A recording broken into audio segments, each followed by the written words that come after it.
Hey, welcome to EPN. My name is Victor Lucas, and we are coming to you live. Well, not live. We pre-recorded this, but it's from the Batcave, my basement, and this is the way that it is in self-isolation time. I hope that all of you are also self-isolating. That is the good thing to do. In case you didn't know, there is a global pandemic out there, and it is time for all of us to kind of hunker down and not spread this disease, okay? What you got to do is stay home as much as you possibly can, and of course I appreciate that a lot of people have to go to work, have to work in grocery stores, have to work in pharmacies, have to work in hospitals, and my hat's off to all of the people out there that are taking care of other people and doing everything they can to stay safe and keep their families safe. But yes, please stay home and find some fun things to do. You know, the expression is play forever, and it couldn't be more apt in this crazy time. All right, let's get started with your rundown.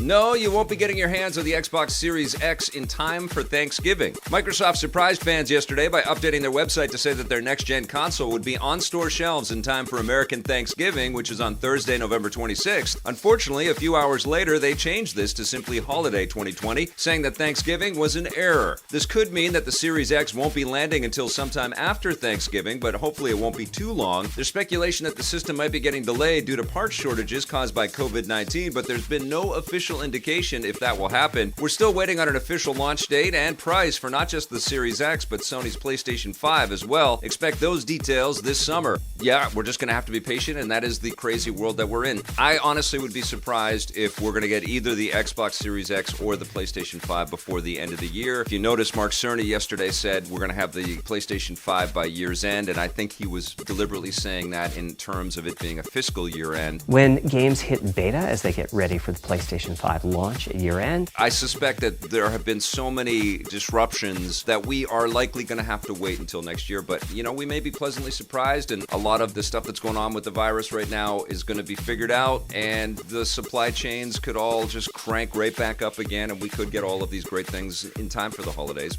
We'll find out.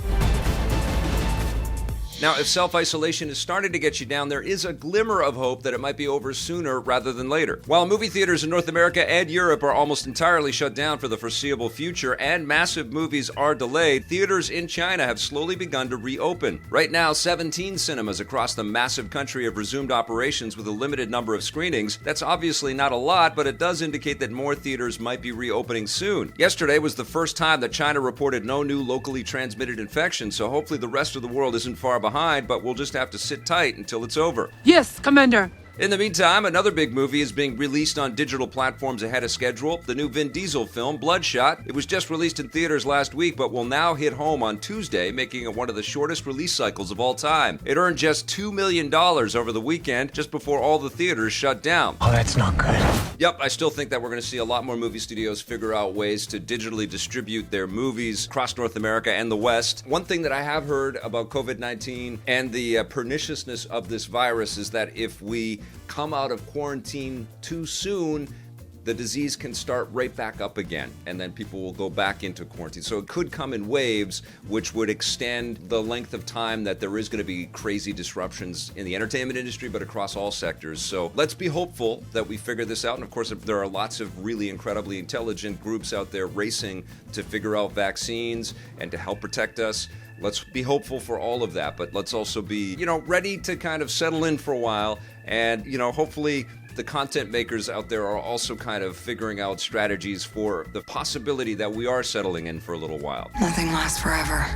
The annual Game Developers Conference, or GDC, isn't going forward as originally planned because of self-isolation, but that hasn't stopped the event from going forward, at least in some part, digitally. Last night, GDC held a virtual version of their annual Game Developers Choice Awards and the Independent Games Festival Awards, honoring the best games the industry has to offer. For the Game Developers Choice Awards, the biggest winner was Untitled Goose Game from developer House, which latched its beak onto and ran away with Game of the Year, beating out AAA contenders like Death Stranding, Control, and Sekiro. More like Untitled Good Game, am I right? As for the Independent Games Festival Awards, its grand prize went to the pixelated exploration game A Short Hike, made by Toronto-based indie developer Adam Robinson Yu.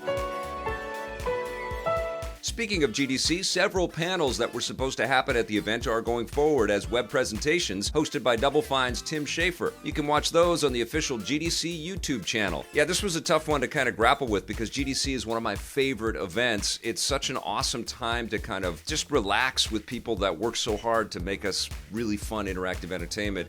And everybody attends it from all over the world, and it's, usually a great place to catch up. So it's a shame that it didn't happen this year, obviously understandable reasons, but I'm also really, really happy that GDC and people like Tim Schafer have found ways to get some of this information out there and to, recoup on some of the build up to it, because developers from all over the world get super excited about this idea to come together and share and make deals. And honestly, hats off to Untitled Goose Game. That is such a huge coup. That's an award that is chosen by people that make video games, and these are people that work at huge studios and small studios alike voting on awards here. And I think that's just amazing. What an amazing story Untitled Goose Game is. That's great stuff.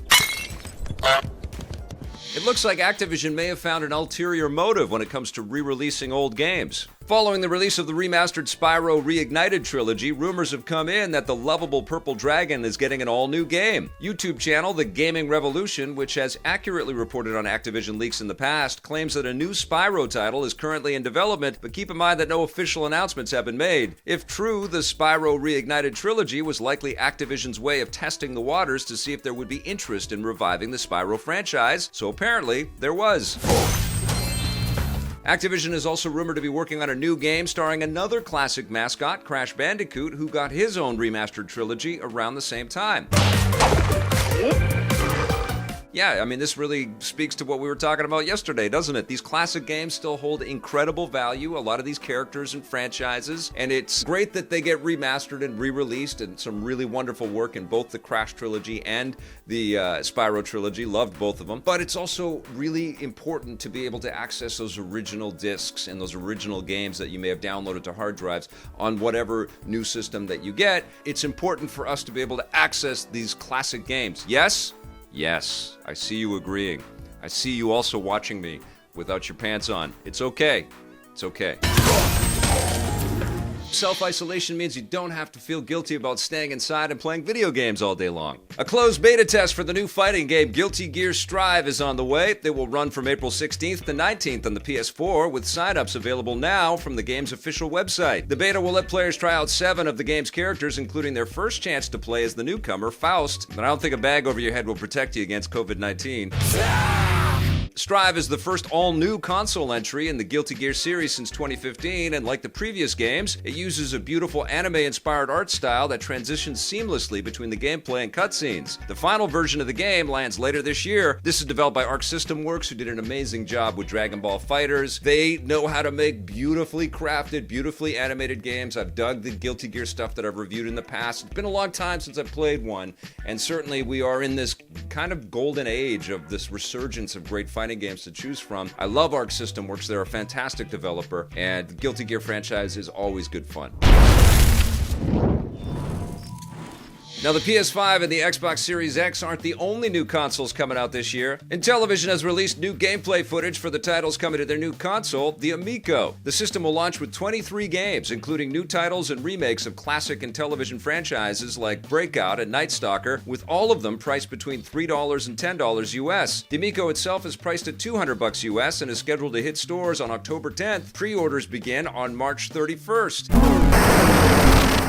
And you know what? The more that I see of the games that are being offered through Intellivision Amico, the more excited that I am getting. Clearly, this is really positioned to be something that's accessible and meant for a family to play together. I think that's fantastic. I've called my wife and my daughter in to play games a little bit, since we've all been in self-isolation. But oftentimes I'm explaining the controls, or I'm helping them kind of figure out stuff, or I'm not, and I'm mercilessly killing them and laughing a little bit about it.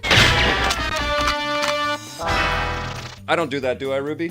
Okay, good. It's going to be fun to be able to pick up these controllers for the Amico and just pass them around, and everybody gets the game right away, and they're playing super easy games. Yeah, it's not state-of-the-art visuals, but that's not the spec, man. That's not what they're not trying to challenge the PS5 and the Xbox. They want to come out and be that super accessible game platform that harkens back to a simpler age, and I think they've got something really, really cool there. I do want to drill in a little bit more on the soft. Well, truthfully, I just want Tommy to send me one of those freaking things so I can start playing these games, and I'll get you some thoughts and reviews on them as soon as I can. But of course, they got to finish it, they got to make it, they got to ship it. So we'll be waiting, but I'm excited. Intellivision Amico looks really cool.